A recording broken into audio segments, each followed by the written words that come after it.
ሰላም እንደምን አላችሁ ውድ የዚህ ቻናል ተከታታዮች። ባለፈው 40 ቅጠል ቆርቆሮ በእንጨትና ጭቃ ቢሰራ ምን ያህል ብር ያወጣል ወይም ምን ያህል ብር ይወስድብናል የሚለውን ተመልክተናል። በዛሬ ቪዲዮ ደግሞ 40 ቅጠል ቆርቆሮ በብሎኬት ብንሰራ ስላላችሁን በብሎኬት ስንሰራ ምን ያህል ብር እንደሚፈጅ በዛሬው ቪዲዮ እንመለከታለን ማለት ነው። ላይክ፣ ሼር፣ ፎሎ እያደረጋችሁ ኮፒ ሊንክ እያደረጋችሁ ተከታተሉን። ወደ ቪዲዮ 40 ቅጠል ቆርቆሮ ለመስራት እንግዲህ እስከ 50 ካሬ ሜትር ያላነሰ ቦታ ያስፈልገናል። 3 ክፍል ይወጣዋል። ቀለል ያሉ ሳሎን 5x4፣ መኝታ ቤት 4x3 እና ሌላ ተጨማሪ ክፍል 3x3 የሆነች እንዲሁም በሳሎን ፊት ለፊት 2x4 የሆነ በረንዳ ይወጣዋል ማለት ነው። በዝርዝር ስንመለከት ቅድመ ዝግጅት ስራ ይኖረዋል። የውሃ ማጠራቀሚያ፣ ስቶር እና የመሳሰሉ ዝግጅቶች ለዚህ 20 ሺህ ብር እንይዛለን። ለቀያሽ ባለሙያ 5 ሺህ ብር እንይዛለን። የተቀየሰውን ለሚቆፍረው 6 ሺህ እንይዛለን። ሴፕቲክ ታንክ ቁፋሮ 12 ሺህ ብር እንይዛለን። ብሎኬት ባለ 15 ለዙሪያውና ለውስጥ ግድግዳ ጠቅላላ አድርገን 1650 ፍሬ ያስፈልጋል። አንዱ ፍሬ በ70 ብር ነው። 115500 ብር ያስፈልገናል። ሲሚንቶ 140 ኩንታል በጠቅላላ ያስፈልገናል። አንዱ ኩንታል 1800 ብር ነው። ጠቅላላ ለሲሚንቶ 252000 ብር ያስፈልጋል። አሸዋ 2 ቢያጆ፣ አንዱ ቢያጆ 65000 ብር ነው። 130000 ብር ለአሸዋ። ገረጋንቲ 2 ቢያጆ 7000 ነው። አንዱ ቢያጆ 14000 ለገረጋንቲ። ድንጋይ 3 ቢያጆ 30000 ነው። አንዱ ቢያጆ 90000 ለድንጋይ ያስፈልጋል። ጠጠር 1 ቢያጆ 29000 ብር ነው።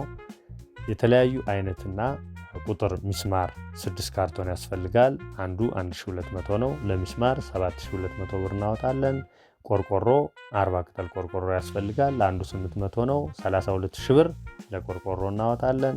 የእንጨት ስራ የጣሪያ ሞራልን ጨምሮ በጥቅል እስከ 50 ሺህ ብር እንይዛለን። ጎረንዳዮ የባለሙያን ጨምሮ 15 ሺህ ብር እንይዛለን። ስታፋ 100 ኪሎ ግራም ያስፈልጋል። 1 ኪሎ ግራም 250 ብር ነው። 25 ሺህ ብር ለስታፋ ያስፈልጋል። የፌሮ ማሰሪያ ሽቦ 5 ኪሎ ግራም ያስፈልጋል። በኪሎ 220 ብር ነው። 1100 ብር ለፌሮ ማሰሪያ ሽቦ ያስፈልጋል። ባለ 8 ፌሮ 20 ኪሎ ግራም ያስፈልጋል። በኪሎ ግራም 830 ብር ነው። 16600 ብር ለባለ 8 ሚሊሜትር ዲያሜትር ፌሮ ያስፈልጋል። ባለ 10 ሚሊሜትር ዲያሜትር ፌሮ 60 ኬጂ ያስፈልጋል። 1 ኬጂ 1300 ብር ነው። 78000 ብር ለባለ 10። ለባለ 12 10 ኬጂ ያስፈልጋል። 1 ኬጂ 1850 ብር ነው። 18500 ለባለ 12። በርና መስኮትን በኢሚቴሽን ብናስገጥም እስከ 70 ሺህ ብር ይወስድብናል ማለት ነው። ቀለል አድርገን ታምቡራታ በር ወይም የውስጥ ክፍልፋዮች የጣውላ በሩን በምናይበት ጊዜ 2 ፍሬ በቂ ነው። በ25 ሺህ ብር 50 ሺህ ብር ለታምቡራታ በር ያስፈልገናል። መስታወት እስከ 20 ሺህ ብር በቂ ነው። የመብራት ዝርጋታ በአነስተኛ አምፖሎች 30 ሺህ ብር እንይዛለን። የጅብሰም ስራ ለኮርኒስና ለግድግዳ ቻክ እስከ 100 ሺህ ብር ይወስዳል። ቀለም ጠቅለል አድርገን 30 ሺህ ብር ያስፈልገናል።